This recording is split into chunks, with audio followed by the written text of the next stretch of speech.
Quando os censores de Hollywood viam mulheres se aproximando demais na tela, eles pegavam suas tesouras, pronto para descobrir quais clássicos amados quase desapareceram por ousarem mostrar afeto feminino. Desde olhares disfarçados e gestos sutis até declarações abertamente audaciosas, estes 15 filmes trilharam um caminho perigoso, oscilando entre a arte e o completo esquecimento, numa época em que até mesmo um toque prolongado poderia significar o fim da carreira para todos os envolvidos. Número 1. A Calúnia, 1961. A calúnia não foi apenas controversa, foi revolucionária, ousando centrar toda a sua trama na acusação de um relacionamento romântico entre duas mulheres. Audrey Hepburn e Shirley MacLaine estrelam como duas professoras cujas vidas são destruídas quando uma aluna problemática espalha um boato de que elas são amantes. Baseado na peça inovadora de Lillian Hellman, este filme enfrentou forte escrutínio dos censores que quase impediram o seu lançamento por completo. O filme explora o poder destrutivo das mentiras e o preconceito social contra relacionamentos sáficos na Nova Inglaterra dos anos 1930, tornando-o um drama cativante e inesquecível com sutis nuances queer. O que o torna verdadeiramente notável é que o diretor William Wyler havia tentado filmar esta história uma vez antes, em 1936, como These Three, mas teve que remover completamente todo o conteúdo queer devido às restrições do código de produção. A Hora das Crianças marcou uma das primeiras produções mainstream de Hollywood a abordar diretamente a atração entre mulheres. Embora ainda tivesse que agir com cautela, os censores exigiram múltiplas revisões do roteiro e quase encerraram a produção por completo.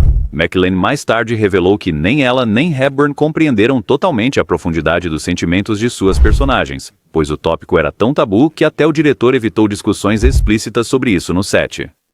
Apesar do seu tema controverso, o filme recebeu 5 nomeações ao Oscar e é hoje considerado um marco na história do cinema queer, provando que, por vezes, as histórias mais poderosas são aquelas que a sociedade mais se esforça para silenciar. Número 2. Rainha Cristina, 1933.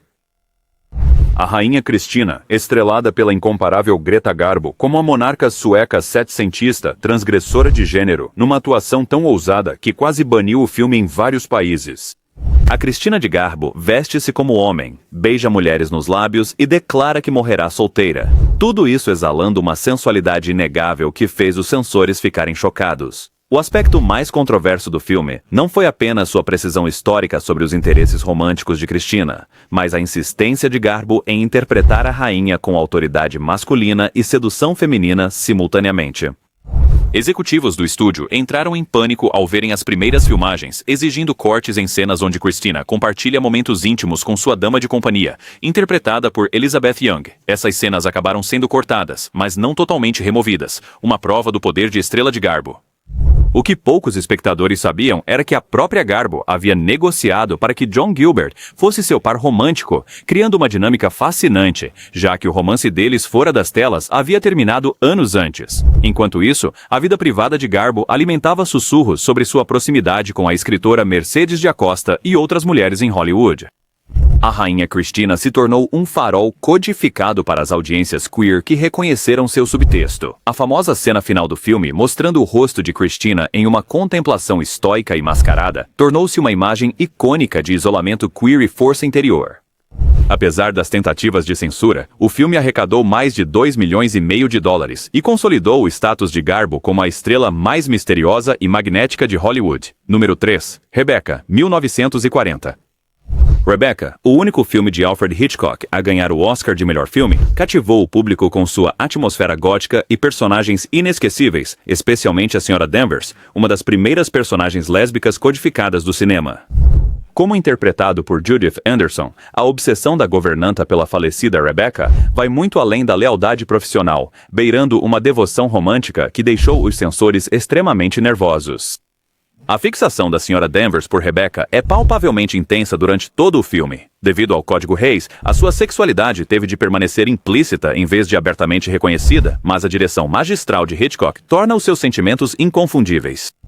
A cena em que Danvers, com carinho, mostra à segunda Senhora de Winter o quarto de Rebecca, acariciando a camisola e a escova no rosto dela, foi quase toda cortada.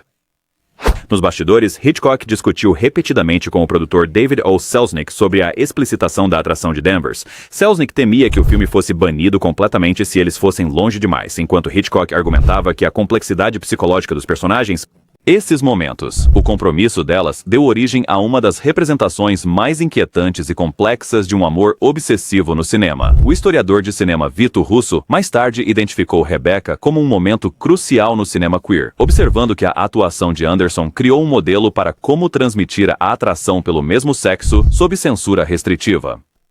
Críticos contemporâneos elogiavam a devoção doentia da Sra. Danvers, sem reconhecer suas conotações românticas. Exatamente o tipo de linguagem dúbia que permitiu a existência de tais personagens durante a era mais repressiva de Hollywood. Número 4. Festim Diabólico, 1948.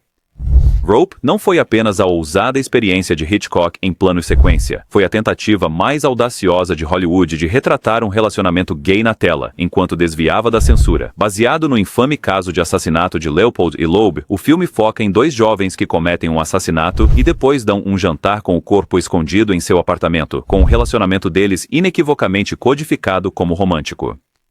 John Dow e Farley Granger interpretam os personagens Brandon e Philip, cuja dinâmica íntima causou múltiplas batalhas de censura. Hitchcock encenou deliberadamente o apartamento deles como um espaço doméstico partilhado, com apenas um quarto, e recheou os seus diálogos com duplos sentidos que de alguma forma conseguiram passar despercebidos ao Hayes Office.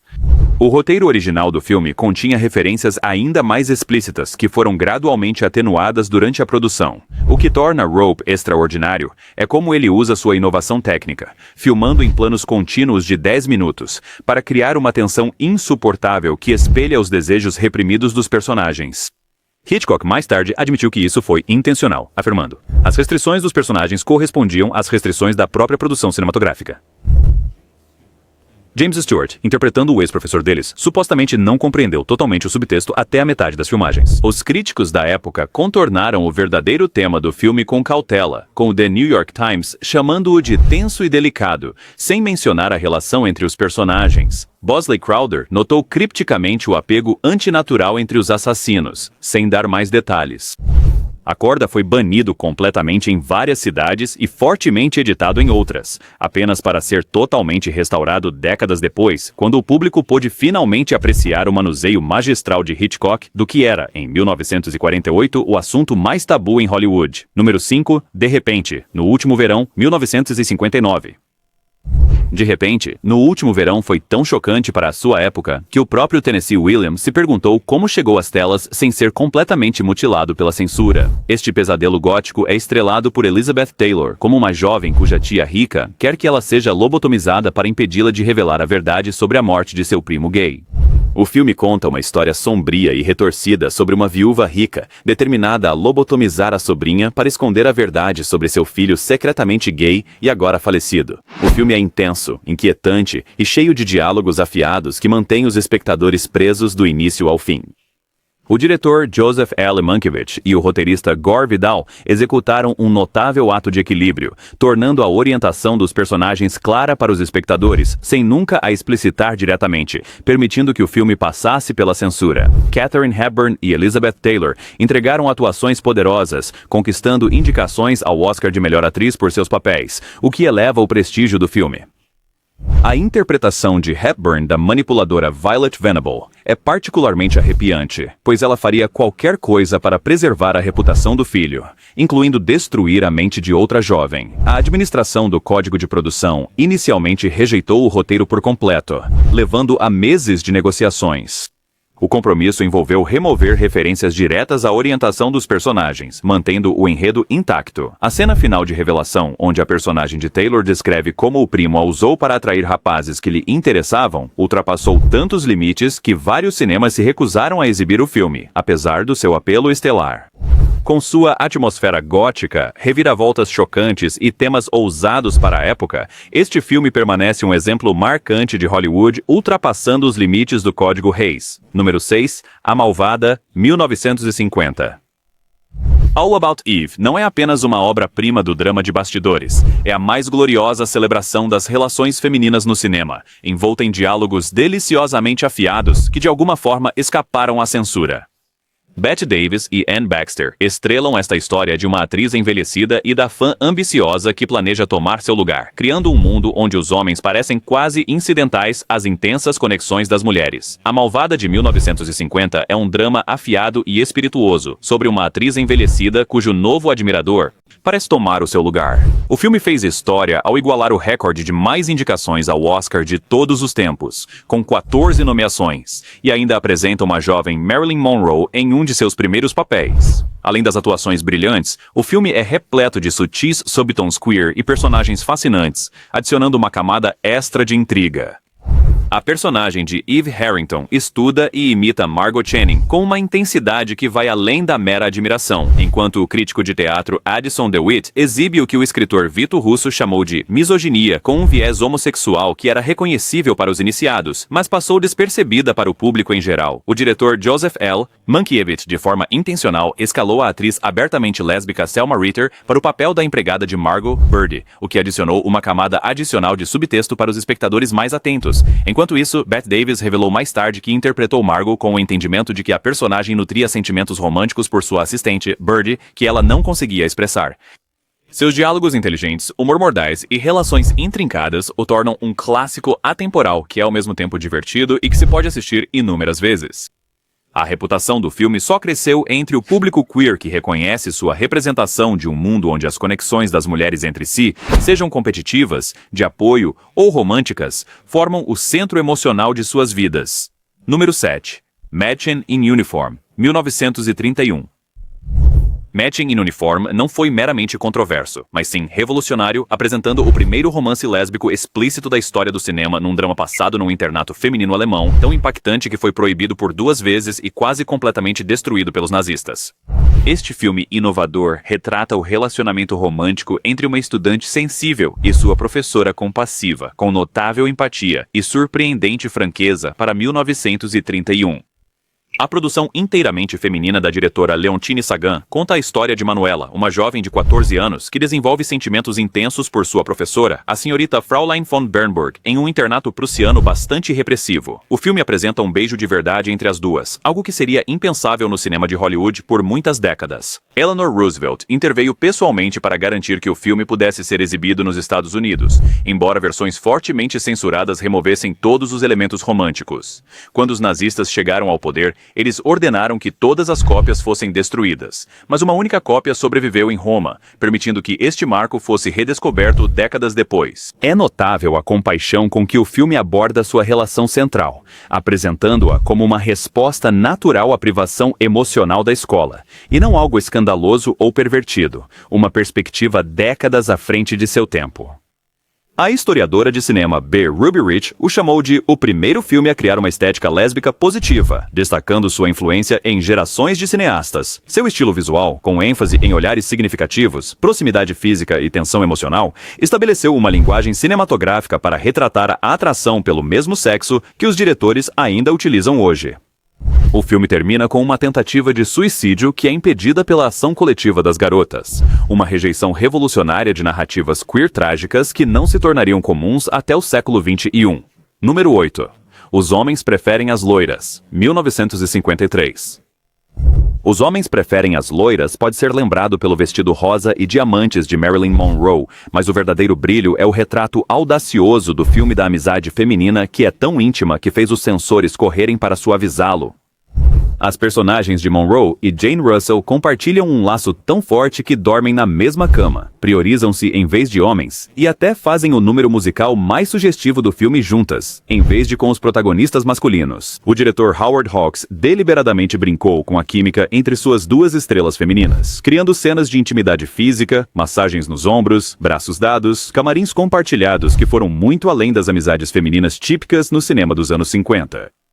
O roteiro original continha um diálogo ainda mais sugestivo que foi cortado antes das filmagens, incluindo uma fala em que a personagem de Russell diz a um pretendente: "Divido uma cabine com Dorothy há 3 anos. Você não está oferecendo nada de novo." O infame número Diamonds Are a Girl's Best Friend foi originalmente concebido como um dueto, mas os censores insistiram que fosse interpretado a solo para evitar mostrar as mulheres em trajes reveladores idênticos. Em vez disso, Hawks deu a Russell seu próprio número igualmente sugestivo, Ain't There Anyone Here for Love, onde ela se apresenta cercada por atletas olímpicos masculinos quase nus, uma inversão de gênero sem precedentes que, de alguma forma, passou pela censura. A estudiosa de cinema Maria Sanfilippo observa que a relação dos personagens segue a clássica estrutura da comédia romântica. Eles enfrentam obstáculos, se aproximam pela adversidade e, por fim, escolhem um ao outro. Pretendentes. A cena final as mostra partindo felizes juntas, com seus noivos quase como um mero detalhe. Um final feliz subversivo que celebra a força dos laços femininos em detrimento do casamento tradicional, sem jamais desafiar de forma explícita as normas sociais. Número 9. Vítima 1961. Vítima não foi apenas inovador, mas também perigoso de se fazer, apresentando o primeiro uso da palavra homossexual no cinema de língua inglesa e estrelando Dirk Bogarde como um advogado casado que estava sendo chantageado por sua atração por outros homens. Embora seu foco principal estivesse em relacionamentos masculinos, o filme apresentou uma representação revolucionária de um casal de lésbicas que quase levou à sua proibição global. Esta obra cinematográfica pioneira tornou-se o primeiro filme britânico a abordar abertamente as relações entre pessoas do mesmo sexo, assinalando um momento de grande importância na história do cinema. Com sua trama envolvente, intensidade emocional e ousado comentário social, Vítima permanece uma obra essencial para qualquer um interessado na história do cinema e na representação queer. O enredo secundário do filme envolve duas mulheres que também estão sendo chantageadas. Em vez de retratá-las como predatórias ou perturbadas, o tratamento padrão de personagens lésbicas na época, o diretor Basil Dearden as apresenta como o relacionamento mais estável e simpático do filme. Quando uma personagem pergunta se elas também são assim, a resposta é simplesmente sim, muito felizes. Um momento revolucionário de normalização. Bogarde arriscou toda a sua carreira ao aceitar este papel, pois era um grande galã que muitos suspeitavam estar escondendo sua própria sexualidade. Censores britânicos exigiram 29 cortes antes de aprovar o filme, visando principalmente cenas com o casal feminino. Distribuidores americanos inicialmente se recusaram a lançá-lo, e foi banido em vários países. O lançamento do filme coincidiu com as discussões do Comitê Wolfenden da Grã-Bretanha sobre a descriminalização da homossexualidade, e historiadores o creditam por humanizar a questão para o público em geral. Quando a legislação foi finalmente aprovada em 1967, o deputado Leo Abse mencionou especificamente o impacto do filme na mudança da opinião pública. O filme Vítima é a prova de que mesmo alguns poucos minutos de representação honesta podem ajudar a mudar o mundo. Número 10. Chá e Simpatia, 1956. Chá e Simpatia não foi apenas controverso, foi verdadeiramente revolucionário, ousando retratar de forma compreensiva um jovem que era perseguido por ser considerado insuficientemente masculino, numa época em que a não conformidade de gênero era vista como uma perversão perigosa. Deborah Kerr estrela como a esposa do diretor, que faz amizade e por fim prova a masculinidade de um estudante sensível, atormentado por sua feminilidade percebida. Tea and Sympathy conta a história de um garoto sensível de colégio interno que enfrenta bullying implacável tanto de colegas quanto de professores. Ele encontra consolo num relacionamento acolhedor com uma mulher mais velha, interpretada por Deborah Kerr, que lhe oferece compaixão e orientação. Embora a relação central do filme seja heterossexual, os censores quase impediram seu lançamento devido ao tratamento simpático de um personagem acusado de ser gay. O diretor Vincente Minnelli, ele próprio alvo de boatos sobre sua sexualidade, lutou para manter a integridade da peça inovadora de Robert Anderson, ao mesmo tempo em que fazia as concessões necessárias ao código de produção. O final original foi inteiramente reescrito para incluir uma narração moralizante condenando a personagem de Kerr por causa do seu pecado de compaixão, um compromisso que permitiu que o filme fosse lançado, mas que acabou por minar a sua mensagem. John Kerr interpretou o estudante com uma sensibilidade notável para a época, revelando mais tarde que Minnelli o havia instruído a interpretá-lo como uma garota em certas cenas, uma escolha ousada que criou um personagem verdadeiramente queer-coded no auge do Lavender Scare. A frase mais famosa do filme, "Daqui a anos, quando falarem sobre isto e vão falar sejam gentis", tornou-se um lema para o tratamento compassivo da diferença numa época em que a diferença podia destruir vidas. A cinematografia do filme é requintada, capturando cada emoção subtil, e a sua narrativa terna torna-o uma exploração profundamente comovente de empatia, aceitação e coragem pessoal. Número 11. Advise and Consent, de 1962. Advise and Consent não foi apenas um drama político. Foi uma bomba, apresentando a primeira cena de bar gay de Hollywood e um retrato marcante de um político no armário, levado ao suicídio por chantagem. A análise implacável de Otto Preminger sobre os jogos de poder em Washington gira em torno das audiências de confirmação para um indicado a secretário de Estado, mas seu enredo secundário mais controverso envolve um senador escondendo um relacionamento homossexual em seu passado. Aconselha e Consentimento é um drama político envolvente adaptado do romance vencedor do Prêmio Pulitzer. A história gira em torno da confirmação de um indicado a secretário de Estado que enfrenta um escândalo devido ao seu relacionamento secreto passado com um homem. Este filme explora corajosamente poder, política e desejos ocultos, tornando-o um olhar fascinante tanto sobre a intriga governamental quanto sobre os discretos subenredos queer de sua época. A sequência mais chocante do filme segue o senador Brigham Anderson, interpretado por Don Murray, até um bar gay subterrâneo na cidade de Nova York, completo com casais de homens dançando juntos e clientes bastante extravagantes, uma imagem que nunca havia sido vista num grande filme de Hollywood antes. Preminger filmou esta cena com um realismo quase documental, recusando-se a exotizar ou condenar o ambiente, apesar da enorme pressão dos executivos do estúdio. O que torna o filme particularmente ousado é que Anderson é retratado com simpatia ao longo de todo o filme, um dedicado servidor público e homem de família destruído não pela sua sexualidade, mas pela perseguição da sociedade a ela. Quando ele tira a própria vida, o filme claramente posiciona isso como uma tragédia resultante da intolerância, não de uma falha moral, uma perspectiva radical para 1962. O capelão do Senado, segundo relatos, tentou bloquear as filmagens na Câmara Real do Senado após ler o roteiro, forçando Preminger a construir uma réplica exata. Apesar, ou por causa do seu tema tão controverso, o filme foi um sucesso de bilheteria considerável, demonstrando que o público americano estava pronto para representações mais nuançadas de indivíduos LGBTQ+, do que Hollywood havia ousado oferecer anteriormente. Número 12. The Haunting, 1963. A maldição não era apenas assustadora, era revolucionária, apresentando uma das poucas personagens explicitamente lésbicas do Hollywood clássico num thriller sobrenatural tão psicologicamente intenso que ainda hoje lidera as listas de terror. A adaptação de Robert Wise do romance de Shirley Jackson centra-se num grupo que investiga uma mansão assombrada, incluindo Tell, uma mulher elegante e confiante, cuja atração pela vulnerável Eleanor gera grande parte da tensão psicológica. The Haunting é um filme de terror inovador, notável por apresentar uma das raras personagens femininas queer de sua época, feminina, complexa e não retratada como predadora. Adaptado do romance de Shirley Jackson, A Maldição da Residência Hill, o filme mistura habilmente suspense, terror psicológico e uma sutil representação LGBTQIA+, de uma maneira que estava muito à frente do seu tempo. Claire Bloom interpreta Tell com um charme sofisticado, vestindo calças da moda e flertando audaciosamente com a personagem Eleanor, de Julie Harris. Quando outra personagem pergunta sobre o namorado ou marido ou seja lá o que for de que ela está fugindo, Tell simplesmente sorri misteriosamente. Mais tarde, ela se conecta telepaticamente com Eleanor, criando uma intimidade que transcende as barreiras físicas, uma forma inteligente de retratar a atração pelo mesmo sexo, evitando a censura. O diretor Robert Wise revelou mais tarde que escalou deliberadamente a abertamente bissexual Bloom e a instruiu a interpretar Tell como atraída por Eleanor.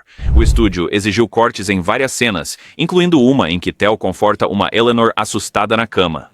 Mas Wise insistiu que esses momentos eram essenciais para a dinâmica psicológica que impulsiona a própria assombração. Se você amou o livro ou a adaptação da Netflix, este clássico é uma obra essencial para entusiastas do terror e fãs do cinema queer.